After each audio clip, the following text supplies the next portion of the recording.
Spawn on YouTube. Do you know Greg G? I'm gonna do a quick video on progress on the cb250.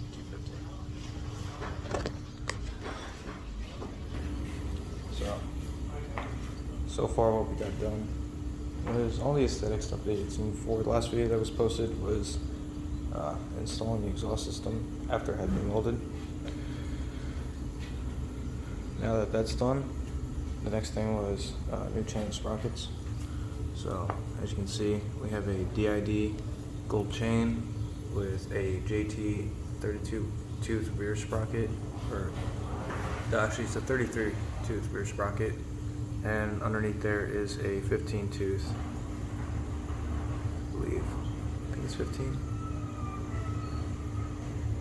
No, I'm sorry, 14 tooth rear sprocket underneath the case cover there, which I believe is the OEM sizing.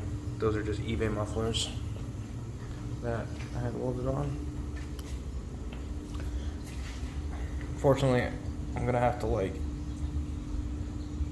get someone else's phone to show you, because I can't post pictures or anything on YouTube just yet, because for whatever reason won't let me.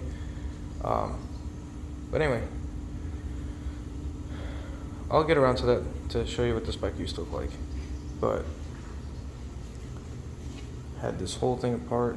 Maybe I'll throw out some short clips of when I had the bike all apart. This is where she's at. The bike came with these eBay shocks, and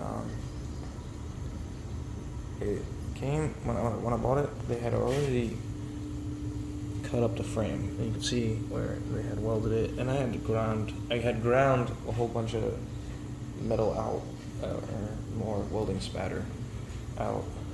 When I bought the bike, there was some ridiculous mounting bracket that the guy had on here. I had cut all that off. You can see where I cut it right there. I kind of just threw some touch of paint on it, as well as right there. And then I just mounted the ignition switch and the choke right there. I know I said in the last video they're 31mm clip-on bars. I opted to go above just because this bike is not for me. It's for someone really who's more of a new rider who's going to ride it. So we put them above so it's not as uncomfortable. I had removed the levers, sanded them lightly, painted them, primered and painted them. When I got the bike, they were wrapped in hockey tape. The forks were wrapped in hockey tape, and the handlebars were all wrapped in hockey tape. I removed the crappy AutoZone fuel filter, and it's really more of aesthetics. I'm sure the fuel filter did the job, but it just looks a lot nicer with a playset with a glass fuel filter that you can actually take apart and clean. We have MSD spark plug caps, and the dude originally just had a great piece of radiator hose routed up and around for the crankcase vent, so I just went to AutoZone and got a blue filter for the crankcase vent. Battery box was already made for the bike, but it was pink, so obviously you can see the bike is blue now. We painted everything. We got the grips, bar end mirrors, and they had previously installed a headlight, so that was all over the person before me. And then with what's going on here with these fork boots, guiders, the ones that were on there were way too big and they looked horrible.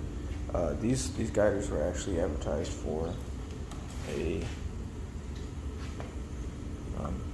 what's it called? These fork boots were advertised for a Honda 4-wheeler or 3-wheeler, actually, some 250 3-wheeler, and I measured the distance, and that was before we dropped the forks to put the clip-ons on. It actually ended up fitting perfectly. As you can see, it does have a horn. I still need to wire that in. I haven't gotten around to that yet because I need to buy spool wire. I do have a new clutch cable I need to install, but I haven't done that yet. I'm just going to wait for the old clutch cable to start deteriorating more. But other than that, it's pretty much done. Besides that, and tires even. It's It's not that bad. If you bear with me for a few. I'm gonna go run and grab the key. I'm gonna fire it up for you guys.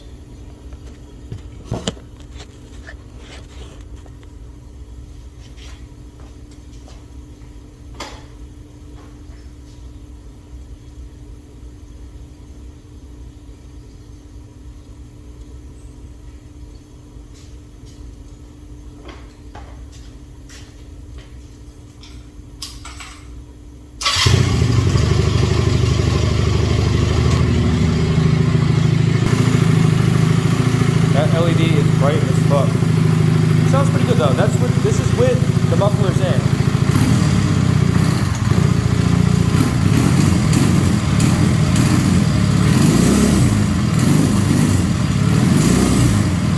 It's a little cold, but once it warms up, it'll rev right up. Yeah, guys. Did the valve adjustment on it last Friday, and can't complain. So far, it's been a fun little bike to ride around on. Anyway, take it easy, guys. Be safe out there. Talk to you soon.